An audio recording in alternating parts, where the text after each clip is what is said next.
एगो बात कही जब साचेलू मरे कारी नियन जा रहलू केतना के नजर में गड़ेलू जब हाई हील पे चललो।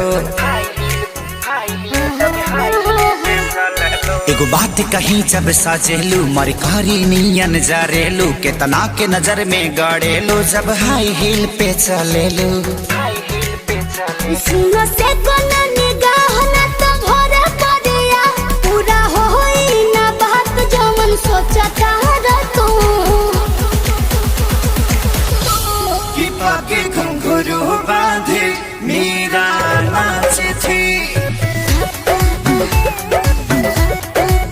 कि पाके घुंघरू बांधे मेरा नाची थी और हमें नाचे बिनी घुंघरू के, कि पाके घुंघरू बांधे मेरा नाची थी।